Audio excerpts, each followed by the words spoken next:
ជំរាបសួរខ្ញុំជាគ្រូករុណាខ្ញុំបង្រៀនភាសាកូរ៉េតាមវីដេអូថ្ងៃនេះយើងរៀនព្យញ្ជនៈកូរ៉េពីរទៀតគឺសង្ខេបនិងសង្ឌីកឹតបាទមុននឹងខ្ញុំបង្រៀនជាក់ស្ដែងសូមអញ្ជើញទស្សនាការបញ្ចាំងរូបថតមជ្ឈមណ្ឌលភាសាកូរ៉េ KLC មួយផ្លេតបាទតើមជ្ឈមណ្ឌល KLC មានរូបរាងដូចយ៉ាងណានិងគ្រូនៅ KLC គឺជាយ៉ាងម៉េចដែរសូមអញ្ជើញគ្រូបង្រៀនទាំងអស់សុទ្ធតែមានបទពិសោធន៍សមត្ថភាពនិងវិជ្ជាជីវៈខ្ពស់ក្នុងការបង្រៀនដែលធ្វើឲ្យសិស្សមានការអភិវឌ្ឍសមត្ថភាពភាសាកូរ៉េ KLC ប្រជុំដោយគ្រូបានបញ្ចប់ការសិក្សាពីផ្នែកភាសាកូរ៉េនៅសាកលវិទ្យាល័យគ្រូខ្លះជាអតីតសិស្សឆ្នើមរបស់ KLC ក្រៅពីការបង្រៀនពួកគាត់តែងតែមានទំនាក់ទំនងល្អប្រកបដោយក្តីស្រឡាញ់ជាមួយសិស្សទាំងអស់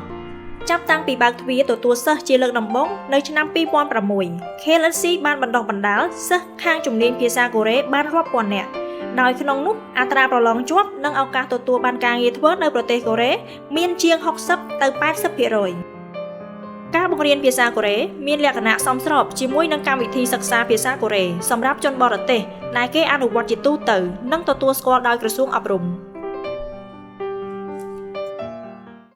បាទយ៉ាងម៉េចដែរចំពោះអ្នកដែលចាប់អារម្មណ៍រៀនភាសាកូរ៉េសូមអញ្ជើញមករៀននៅមជ្ឈមណ្ឌលភាសាកូរ៉េ KLC យ៉ាងខ្ញុំ KLC បើកវគ្គថ្មីថ្នាក់មូលដ្ឋានសម្រាប់អ្នកមិនដែលចេះសោះរៀងរាល់ដើមខែគឺចំពោះខែធ្នូខាងមុខគឺថ្ងៃទី1ខែ12ខាងមុខនេះហើយដូច្នេះសូមអញ្ជើញមករៀននៅ KLC បើសិនជាលោកអ្នកចាប់អារម្មណ៍បាទព្យញ្ជនៈដែលយើងត្រូវរៀនថ្ងៃនេះគឺពីរទៀតព្យញ្ជនៈនេះហាក់ដូចជាព្យញ្ជនៈបំពេញបន្ថែមទេព្យញ្ជនៈដែលយើងរៀនកន្លងមកសរុប14អានឹងហៅថាព្យញ្ជនៈតូលប៉ុន្តែព្យញ្ជនៈថ្ងៃនេះហាក់ដូចជាព្យញ្ជនៈផ្សំហើយគ្រាន់តែមើលរូបរាងក៏ដឹងដែរមែនទេតើរូបរាងព្យញ្ជនៈទី1មើលទៅដូចយ៉ាងម៉េចចំពោះអ្នកដែលតាមដានវីដេអូខ្ញុំឲ្យបានច្រើនឬក៏ធ្លាប់រៀនភាសាកូរ៉េពីមុនដឹងថារូបរាងវាស្រដៀងព្យញ្ជនៈទី1នៃភាសាកូរ៉េដែលហៅថាគីយ៉ុកបាទអានឹងមើលទៅគីយ៉ុកពីរសរសេរជាប់គ្នាទេហើយវិធីសរសេរក៏អញ្ចឹងដែរ1 2បាទឈ្មោះរបស់វាសង្ខេបគីយ៉ុកគូប៉ុន្តែខ្ញុំធ្លាប់ប្រាប់ហើយឈ្មោះរបស់ព្យញ្ជនៈមិនសូវសំខាន់ទេអានឹងយើងចាំទន្ទឹមបណ្ដាប៉ុន្តែអ្វីដែលសំខាន់គឺការបញ្ចេញសំឡេងបាទសង្ខេបវាដូចគ្នាទៅនឹងព្យញ្ជនៈកសំឡេងកភាសាខ្មែរ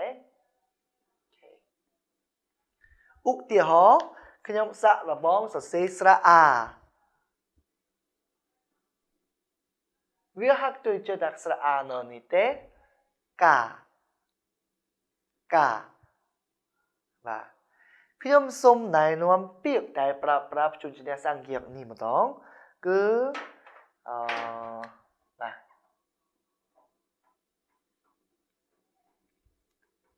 កូតកុំបារម្ភទោះបីជាដាក់ជើងឈៀតក៏ដោយអត់ស្មុគស្មាញទេវាត្រូវបញ្ចេញសំឡេងជាតហើយកស្រៈអូតកូតមានន័យថាម៉េចអ្នកណាធ្លាប់រៀន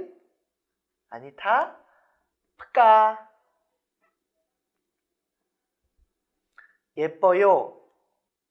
예뻐요ស្អាត꽃 예뻐요 꽃이 예뻐요មានន័យថាផ្កាស្អាតសាកណែនាំពាក្យមួយទៀតគឺនេះឥឡូវនេះខ្ញុំឲ្យលោកអ្នកសាករបងប្រកបអានម្ដងស្រៈអីគេកស្រៈអូ cô mô sra á mà cô mà means tham ấy stop the đôi chiều cô mà phía xa khmai mente trơ hai cô mà means tha cô mà khmai trong mình đang tham một pi prop biết đôi kia rồi coอย่างไม่เตะบนใต้ใจดอนหลอปีเปียงนึงđôi kia khmai សំដៅទៅលើកូនក្មេងថាកូម៉ារ៉ាកូម៉ារៃកូរ៉េថាកូម៉ាដូចគ្នាប៉ុន្តែអត់មានកូម៉ារ៉ាកូម៉ារៃទេបាទកូម៉ាឥឡូវនេះសូមបង្រៀនជូនជំនាញមួយទៀតគឺ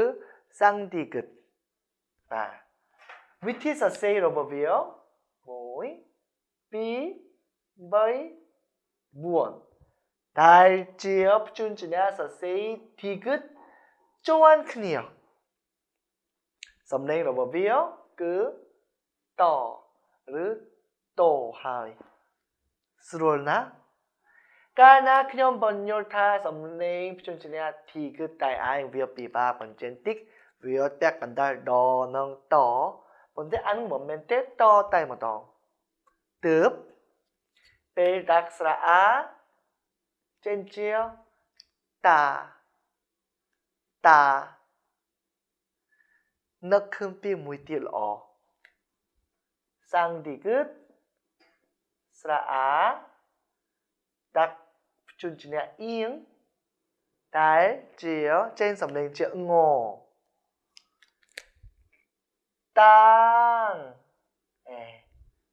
ងតាំងវាចេញលក្ខណៈខ្លីតិចតាំងដីតាំងដីនឹកឃើញពីមួយទៀតតែរៀនជាមួយខ្ញុំនឹងល្អណាស់ថាម៉េចតែនឹងសាប្រកបម្ដងខៀបខៀអឹកស្រៈអូអៀងខុងបញ្ចេញសំឡេងជាខុងអានឹងហៅថាសណ្ដែកដីសណ្ដ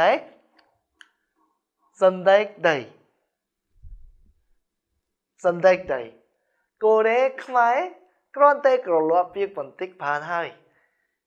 សណ្ដែកដីខ្មែរកូរ៉េថាដីសណ្ដែកតាំងខុងដូចជាពាក្យតែខ្ញុំណែនាំស្រដៀងគ្នានឹងភាសាខ្មែរណាកូម៉ាតាំងខុងអង់គ្លេសឆ្ងាយទេអង់គ្លេសភាសាអង់គ្លេសមិនដែលថាសណ្ដែកដីអញ្ចឹងទេគេថា peanut អញ្ចឹងណាយើងត្រូវចំណាំប៉ុន្តែយ៉ាងហើយពេលរៀនភាសាកូរ៉េយើងអាចនឹកឃើញភាសាខ្មែរបណ្ដាបានតាំងខុងសណ្ដែកដីអូខេពីមួយទៀតចុងក្រោយខ្ញុំសូមប្រើប្រាស់ជូនជំនាញសាំងទីគិតគឺ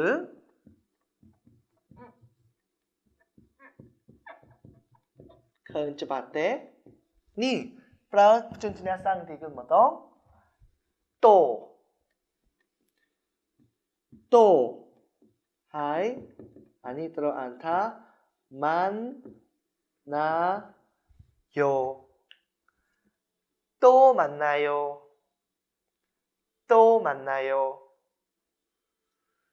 ម្ដងទៀតជួបគ្នាម្ដងទៀតយ៉ាងថាតម៉ាន់ណាយោបាទខ្ញុំប្រហែលជាថតវីដេអូមួយទៀតនៅអាទិត្យក្រោយទេរហូតដល់ពេលនោះសូមរងចាំតិច